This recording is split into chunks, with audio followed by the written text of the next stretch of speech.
super excited to have her on. As always, if you guys have questions for our guest as we go, please submit them in the comments and we will get to them as always. We have so many topics to discuss with this New York Times bestselling author. Let's get this conversation started.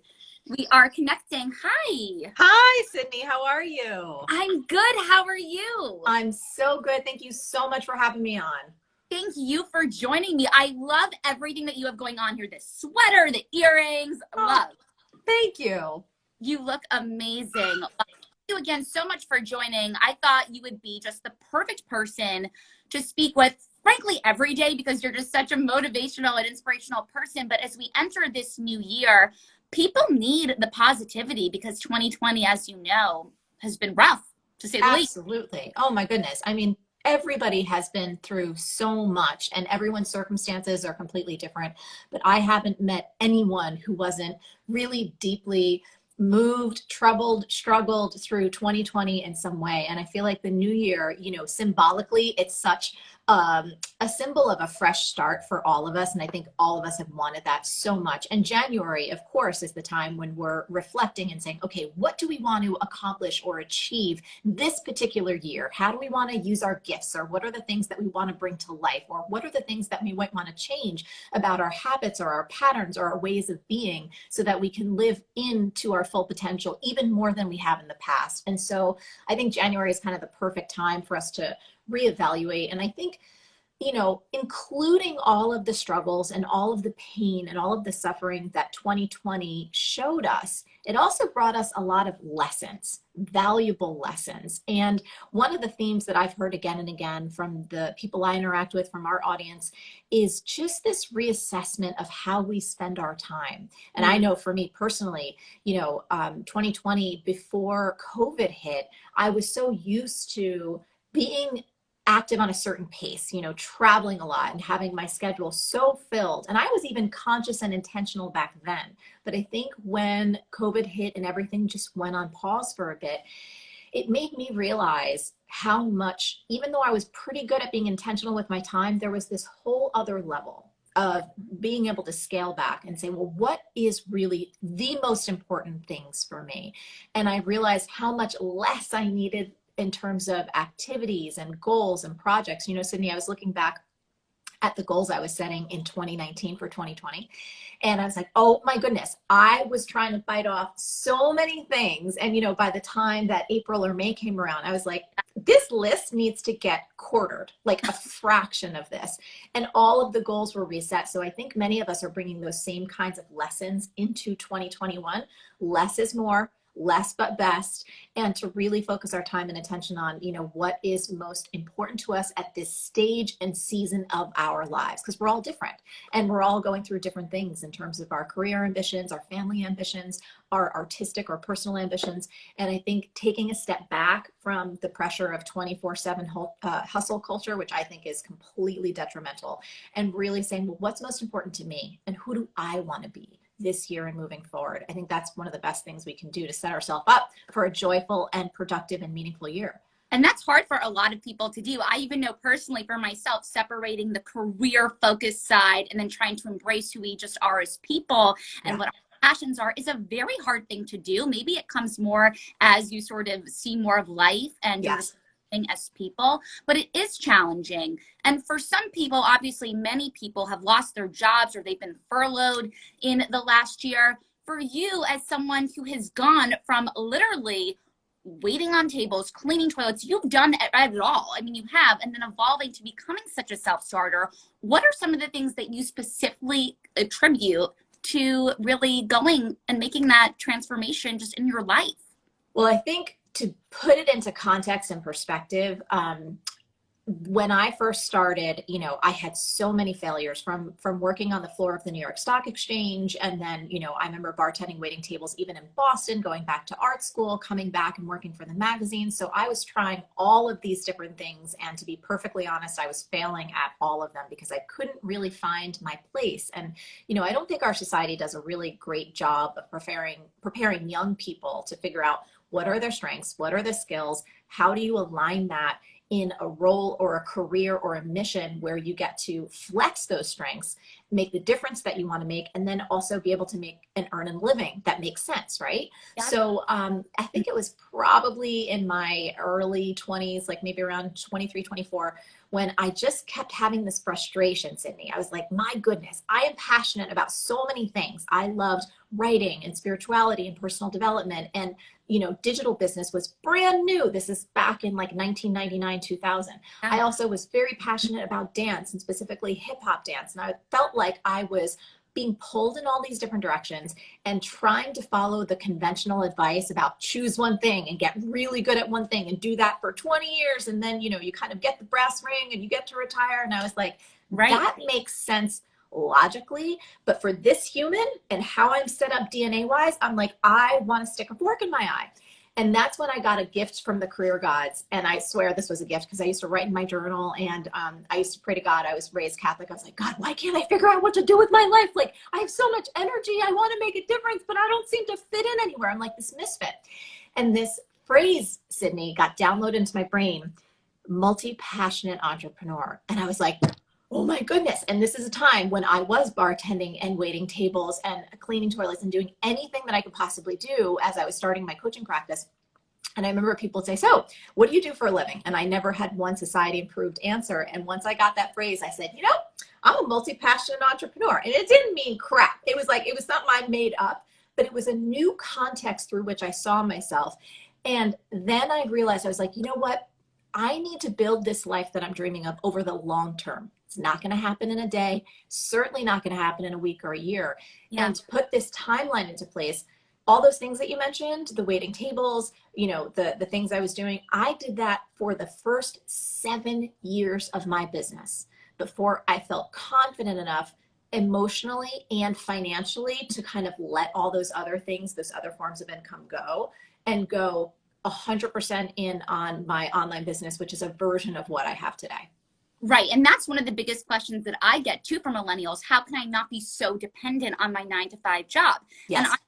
And you should never, in my personal opinion, rely on one source of income. It's always great to have multiple things going on at the same time. And that's how you're able to incorporate your passions with, the jobs that really just help you get through day to day. And I think balancing is something that people are really focusing on, how to really prioritize, especially right now as we don't have conventional schedules. We're all sort of trying to figure out what is our normal from our home. Yeah, so there's a couple of things. I think, again, making sure that whenever I'm sharing perspective with people is knowing that it has to be customized for the stage and season of life that you're at right now. So, for example, when going back to my bartending days and waiting tables and doing all those different things, I didn't have a mortgage. I didn't have a family. So I was able to, at that particular point in time, work a lot because I didn't have a lot of external responsibilities. Right. And now my life is very, very different in terms of different levels of responsibilities that I have to take care of. But back to your question, I do think one thing that 2020 had taught us is the healthier we are on the inside, and I'm talking about emotional health, mental health, and physical health, the better prepared we are to navigate the inevitable challenges that are brought on through this world. So again, no one expected a global pandemic, or some people did. Some experts knew it was coming, but none of us knew when it was going to happen, and it happened, and it knocked us on our butt, right? And so I think that self-care is huge. I think for me personally, exercise is the most important thing that I do daily for my mental and emotional health. I recently gone through a surgery in December where basically I had to have an urgent hysterectomy because they found tumors the size of basically like a grapefruit outside of my uterus. And it was like 2020, my goodness, you just don't end. Cut to the recovery meant that I couldn't move for 6 weeks. I could walk, but as a former Nike athlete and dancer, and as someone who moves a lot in my life, oh my goodness, Sydney, I saw firsthand how not being able to sweat, not having those natural endorphins, not being able to move energy through my body put me in a really challenging place mentally and emotionally. So I would say that for everyone watching right now, if you can figure out how to incorporate movement into your life daily as something that is pretty much non-negotiable. And when I say pretty much, I mean, again, some people might be like me, recovering from a surgery, or you're sick, or for some reason you need to chill out for a little bit.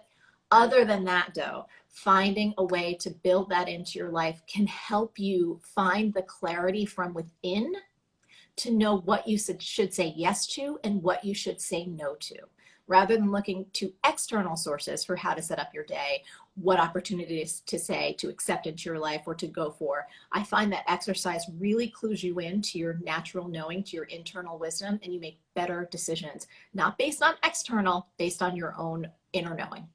I love that. I mean, I'm so sorry you had to go through that. Life is so crazy. It's like everything that we all have maybe never imagined could happen. Yep. And it's really, difficult, but you just are always able to stay so positive, and that's not easy for me personally. So now, like on Mondays, when we're trying to sort of still have a schedule and feel like we can actually recognize the days of the week from one another, for me on Mondays, I like to literally blast my music and just dance. Like that's literally what I did before jumping on this. I just started dancing like I was at a club. Haven't been to one of those in a really long time. But that's what I do. I'm curious for you, what are the little things that just make you excited to get up, to make sure that you're getting on your day on a new week? What do you do? So I have, this is a lesson, a couple of things I want to share.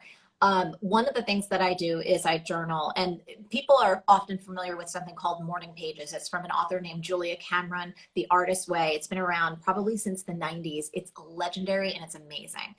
And one of the lessons that comes through for me in my journaling in the morning is that basically mornings for me are pretty sacred. Now, I know everyone's not a morning person, and some people are biologically wired to actually thrive at night. And if that's you, awesome. So I'm just going to speak to my experience.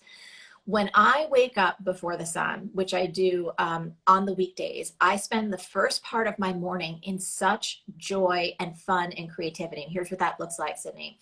It's journaling. It's actually playing a little bit of music. It's having my favorite coffee. It's going to the gym in my house and putting on, like, I have a Peloton, so it's maybe I'll do a little 15-minute workout. There's so many great instructors on YouTube. I'm doing that. I'm doing my meditation. And then by the time I actually get down to sit to do the work of my business, I'm fueled up. I am fired up. I have done everything that I need to do in order to care for this vessel so that I can give the most that I can give throughout the day. And if my team or my partner or anything in life kind of throws your curveball, because again, we're all used to that now, right? There's a surprise every day, and sometimes those surprises are not pleasant. I have the wherewithal and the stamina and the energy to be able to navigate it with a clear head. I think that's really important. I mean, this is called Lunchtime with Sydney for a reason, because I also need my mornings to sort of get it together. Yeah. And I agree with you. Your mornings are really your time where it really sets the tone for the rest of your day. And I know a lot of people are commenting that they also love journaling. I think that is such a great sort of piece of advice, because we're all on our phones and technology so much. And that gets you to step away and to really just sit in your thoughts, which I think is healthy. Oh my goodness, too. And there's a lot of science behind it. If you actually use, like, what I'm going to pull up right now, this is a little bit of my weirdness. I'm obsessed with gel pens, super obsessed with gel pens, because I think it just makes writing in my journal so much fun. It might be childlike, but that's part of my creativity. My childhood. They're so fun. And when you hand write, there's a lot of science that proves, first of all, it's breaking that addiction that we have to technological devices. But the slowing down, the considering of what you want to write, the exploration of your feelings and your perspective and what might be coming up, so much of that never happens for me. And I'm on my computer a lot. Again, I'm a digital entrepreneur. I've been running a digital business for 20 years. I love my computer. I'm not giving it up. I love my devices, not giving them up. And there is a whole other level, a deeper level of wisdom and insight and understanding that happens when you step away. And when you go old school, and when you just take that pen and you allow wisdom to come out on the page. And the cool thing about morning pages, and people can look it up, you can Google it in a minute. Yeah. It's about stream of consciousness. You don't have to write perfect sentences. If you're like, I'm not a writer, I don't know what the hell I'm talking about. You can even write about what you ate for dinner last night, a recipe you want to do. You can even use the sentence like, I don't know what the hell I'm going to write about. I'm just going to keep writing and let my pen move on the page. And it's extraordinary, Sydney, what you actually start to let go of on the page, and what you start to realize, stress points that you have, or dreams or ideas that you want to bring to life, all of that happens without any effort. And I think it's quite magical. It is. And for those who are watching at home, for me personally too, something that gives me sort of that same therapy is reading. Because again, you're submersing yourself into another world. And your book, Everything is Figureoutable, do you have it there? Yes. Love it. I mean, has been such an inspiration for so many people. I know the majority of people have definitely picked up the book who are watching right now. But Marie, for you, what are the top lessons in your mind for those who even have read it? What do you want to stick out to people? What do you want people to take away? You know, if you've had trouble reaching your dreams before, if there have been knotty problems that you haven't been able to solve, if you've gone after things and you've stumbled and you've failed, I want to let people watching know right now that it's not your fault. You know, I've been working with folks for over 2 decades now, and one of the core areas of my study is the power of our beliefs. And so if there's anything on your list, anything that you're imagining that you want to see come to fruition, anything you've been grappling with that's been really painful, if you haven't been able to cross that barrier before, the one thing holding you back may have been that you didn't yet install this particular belief. Everything is figureoutable. And we go into great detail in the book about how transformative just adopting that belief is in terms of rewiring your brain. And this is based in neuroscience. It starts to shift the way that you even approach your problems, the way that you are able to engage in setbacks. And so I think the biggest lesson is that if you've been having trouble, don't blame yourself. Don't beat yourself up. Don't think that you're weak or incompetent or incapable. That's just not true. It may have been that you just haven't installed the one belief that could change everything. And that's why it was really so important for me, Sydney, to write this book, because I thought to myself, I was like, you know, and this all happened pre-2020, but I remember thinking, if, God forbid, I was hit by a bus tomorrow, what's the one thing that I would want to leave behind? The one most important idea after all of the years of sharing so many different ideas that I feel I could make the biggest impact. And the first answer that came to my mind was this particular idea, this philosophy, this practice. And it doesn't matter where you come from, doesn't matter how old you are, doesn't matter your level of education, none of that matters. This taps into the core gifts and the innate power that every single human being has, and it helps you unleash it. It's not about me. This is not a book of like, oh, my perfect wisdom. No, this is about peeling back the layers of what may be constraining you so that you can step into your highest creative potential. So I think that's just the big lesson. It's a big idea, but when people really get it for themselves, man, they take off.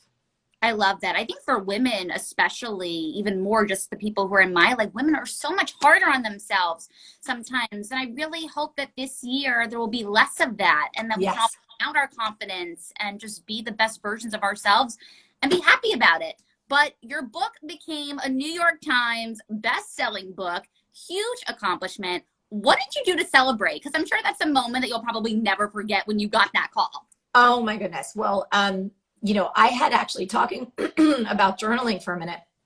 I think, Sydney, it was probably a year or more that in my morning pages, I wrote down 15 times in a row that I am a #1 New York Times bestselling author. I wrote it down every single day. I have the journals. There's like literally thousands of pages. And it's not that I think that there's any magic in that.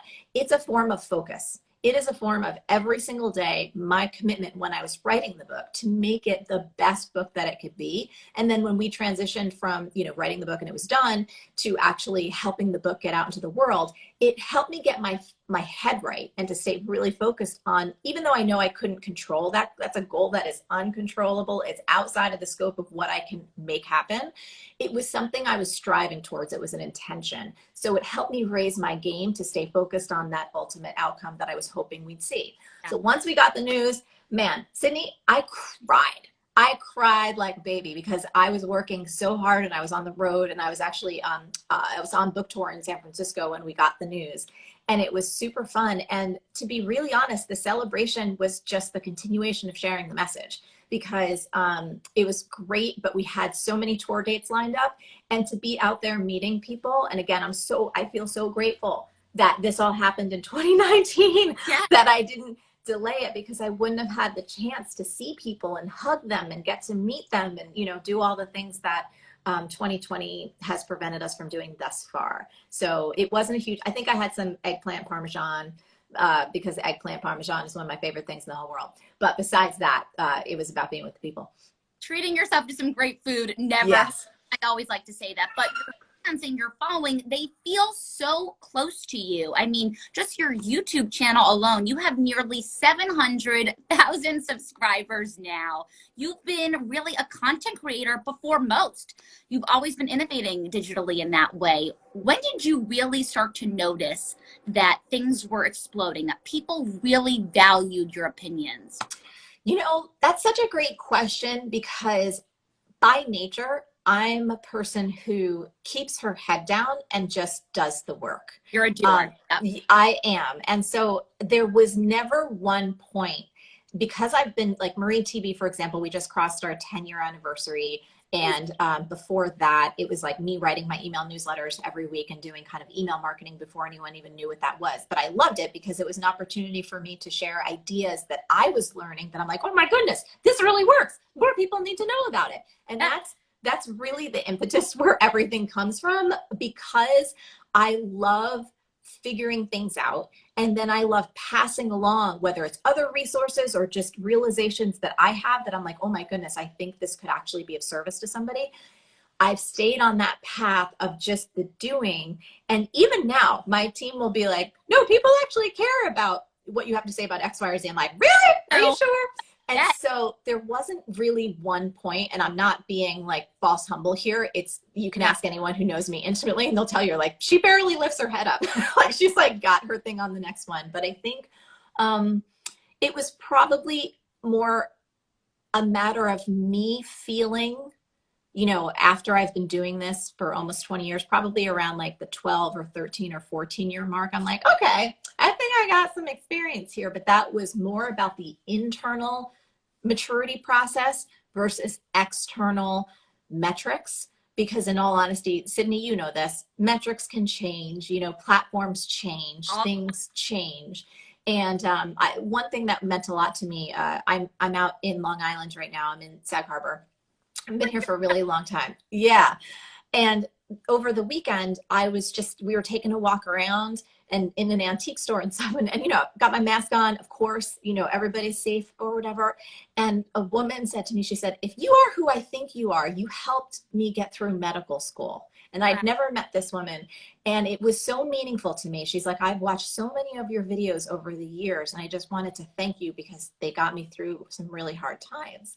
And I was like, so to your question, which I know is not a direct answer, it's like stories like that, when I get to meet people or hear from people that I would have never gotten a chance to meet otherwise, that I would have never perhaps crossed their path, and to know that our work just helped them in some way, that's good for me.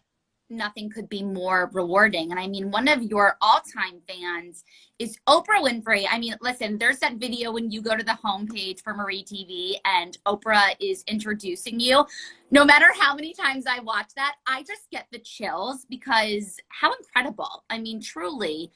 How did you first meet her? Take us back to that moment. And what is something that you learned from Oprah that has really stayed with you throughout your career? Yeah, I mean, like many of us, I have loved and still love and admire her, from when I was a little girl, and remember watching her show and being so inspired by who she is and what she stands for and what she's created in the world. And I think it was probably around 2011 or 2012 when their producers reached out, because they were looking to do a particular show. And I, of course, Sydney, I lost my mind. I was just like, wait, what? I couldn't believe it. And then when I did an episode of Super Soul Sunday, I mean, she is just even better than what you imagine in terms of her warmth and her authenticity. It's just, I could not love her more. And then in 2016, they were doing an event called Super Soul Sessions. And it was actually in the winter of 2015. I was at an event that they were having. It was like a beautiful event about a new project they were working on. And one of her top producers was like, "Hey, Marie, are you free on August 16th, 2016? And I was like, yes, why? And they said, well, Oprah's doing this thing. She's gonna have 9 speakers. Oprah will be one of them, and we want you to be one of them. And I was literally sitting, I was like, wait, what? Like, I could not believe it. I started jumping up and down. Like, literally, I have no poker face and I have no ability to like keep my cool. That just does not exist. So I started jumping up and down, and then I got super nervous because I'm like, how do you do like an 18-minute TED style talk for Oprah and not like lose your mind? Yeah. But wound up doing it, totally stressed myself out, was really proud of how it came out. But again, back to Oprah, one of my favorite memories was after that particular event, they held a little bit of a celebration, and Oprah had all of her folks come out with just little tiny shots of tequila, and everybody got to do a little shot of tequila with Oprah. And it was just like, how is this real? It's, again, little one, but it was this great. It was really great. I think a lesson from Oprah, just from witnessing her, is the commitment to always taking it higher. The commitment to always being of greater and greater service, and giving herself permission to continue to evolve and trust her instincts. You know, after 25 years of doing her show, she could have kept going. Like, we all wanted to continue to watch that. I don't want back. Right? But she had a feeling, and she had other things that she wanted to do that were not necessarily what everyone else expected of her. And I think she continues to push and innovate in that direction. So, you know, I just have tremendous love and respect. She's an icon. She definitely does. When I was in college, I interned at Oprah magazine in New York, and I never got to meet her, but I just really was watching Gail, her best friend, and just sort of observing her, and just the passion that I think everyone, even who works for her and just who's been around her for so many years, it's unlike what you see at other places. So yes, I agree. She is such goals, as are you. And I thought it would be fun for us now to play a little game of rapid fire. So whatever answer comes to your mind first, that's the one that you'll share. Are you ready? Yep. All right. Describe yourself in 3 words. Passionate, kooky, super fun. What would you say is your biggest strength? My ability to figure anything out. Duh. What about weakness? I would say I can go down really big rabbit holes online, especially if I'm like searching for something home decor wise, or if I get obsessed with something, I need to go down that rabbit hole, and you won't see me for hours or days. I feel like so many people could relate to that right now. What is your favorite item in your closet? Favorite item in my closet has to be, it's going to be a jumpsuit. It's a denim jumpsuit. I put it on when I want to work. I've worn it so much that it can basically walk on its own by now, but it's one of my favorite things. This is like a side note, but don't you agree? Maybe you don't, but my opinion, like the way that you dress, honestly, can affect how you sort of go about your day and your mood. Critical. Yes, 100%. And I think we've all embraced a lot of loungewear, which I'm fully in support of. Same, me too. What is the #1 highlight from your time of mentoring children in South Africa with Richard Branson? Oh my goodness. I think honestly, the spirit and the vibrancy and the commitment of the people and their commitment to be entrepreneurial, to bring their ideas to life, like they inspired me way more than I'm sure I inspired them. I don't know about that, but I love it. If you could invite any 3 people to dinner, living or not, who would they be? My goodness. Okay, Jesus, because I feel like who doesn't need a little more Jesus in their life in terms of the man, like understanding, like I want to know. Yeah. That's one person. I would say another person, I'd like Oprah to be there, to be quite honest. Even though I've met her, I just think she is so much fun. And then another person, 3 people living or dead. And then, you know what? I might have my mom with that crew because it would just be wild. Like it would just be so much. My mom is a piece of work and a half. So to have that crew together, I would just sit back and watch. I love it. What would you serve at that dinner? Because I feel like food is something that really sets the tone, right, for conversations. What would it be? It would be Italian. I would, as long as Jesus, was fine with some eggplant parmesan, and I think Oprah would be good with that. I know my mom would be good with it. Then I would probably make some eggplant parmesan. I have a sauce that I make. It takes 12 hours. I made it on Friday. It's the best thing ever. So I would wow them with my sauce and with some eggplant parmesan. Sounds delicious. Are you an aisle, middle, or window seat flyer on a plane? Okay, aisle if it's a daytime flight, window if it's a nighttime overnight flight. I'm the same way. What is your go-to lunch? Go-to lunch, often a soup or a salad. I know that sounds wild, but this year, like we make soups like they're going out of style so that we have something all week long, or we just have so many freaking greens in the fridge that just like throw greens, throw salad dressing, boom, done. I feel you. Soups are so easy. And for the people who aren't huge cooks on here, it really is 1, 2, 3. If I can do it, anyone can do it. Yeah. What is the last show that you binge watched? Oh my gosh, I'm in the middle right now. I didn't jump on this bandwagon when it happened, but I am obsessed with The Americans. It was on a few years ago, but I'm like, can't stop watching it. Josh and I are into it, and we don't want it to end. Now you have the time to watch. Yep. More into hot weather or cold weather? Hot weather, but I am growing to be very winter positive. I grew up in New Jersey, and I've been through the cold weather, and I was like, I'm kind of done with it. I'm an adult now. I don't need to do this anymore. But now that we're here with COVID, I'm definitely here for the winter. Usually I am in LA for the winter time, but I am here now and I'm loving it. We are embracing the weather. It's good. If you could have any superhero powers, what would they be and why? Oh, simple. I would be able to sing. That is and I don't even know if that's a superpower, but that's the one thing. It would actually be 2. Sing and to be able to speak another language like that. So I'm in the midst of very slowly, hyper slowly playing and learning Italian. And I just think it trains your brain in a completely different way. And it's so fun.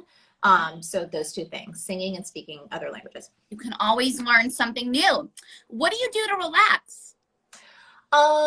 Cooking for me is one of the ways that I relax. I really love digging into new recipes and just slowing down and putting something artful together. Relaxing is also, I really love home decor and like renovation and design. So anything around those pieces, it's really fun because again, it taps into a different part of my brain. Definitely. Last but not least, what has been your proudest career moment so far? That's special. So I don't know if this is the proudest, but I'll tell you this really fast. About a year and a half ago, 2 years ago, I was in LA and I was in a grocery store and I was online and someone turned around and they said, "Hey, are you Marie Forleo?" I was like, "Yes." And she said, "I need to tell you something. A couple years back, I was about to be homeless and I was pregnant and I didn't have any money, but I knew I had this idea. And, your program, I have run a school, it's called B School, online business school for modern entrepreneurs." She said, B School came around and she's like, "I actually sold my couch in order to do it." She's like, "I now run a multiple 6-figure business. My daughter's education is paid for. And if that whole thing changed my life." And so it's like her story and other people's stories of where they unlock themselves and they reach into that's the proudest thing for me. Always. That's the whole reason I do what I do. The external stuff, it's fun. It's something to shoot for. It can be exciting for like a few minutes, but the lasting sense of meaning and fulfillment comes from what people do with their lives out of interacting with our work. I absolutely love that answer. Well, you completed the round of rapid fire. Yay! Did it. Before you go, what can we expect from you this year in 2021? We have lots of good things. So a couple things. One, if you actually come over on Instagram right now and go in the stories, I'm working on a new project specifically around time and productivity. that I would love people's input on. So there's something around that that'll be coming. B School, online business school for modern entrepreneurs who want to make money, make a difference. That's coming up like in a minute. Again, if you go to joinbschool.com, you can learn about it. We do a ton of free stuff. But the time and productivity thing, that'll be a little bit later in the year. And then all of our good stuff every week. Marie TV and the Marie Forleo podcast, doing our best to keep people really inspired and motivated and in touch with their own wisdom. And you never fail to disappoint, truly. Thank you. Thank you so much for being here. It was so fun to have you, and just congratulations on everything that you do, honestly. Oh, thank you so much, Sydney. And thanks everyone for tuning in. Have a great day. Thanks. Thank you guys for watching Lunchtime with Sydney today. This conversation will be saved on my feed in case you missed some of it. Thank you so much again, Marie, for joining us. I'm Sydney Sadik, and we'll be back here tomorrow on Lunchtime with Sydney at 12:30 p.m. Eastern with a whole new guest. Thanks for watching. Bye, everybody.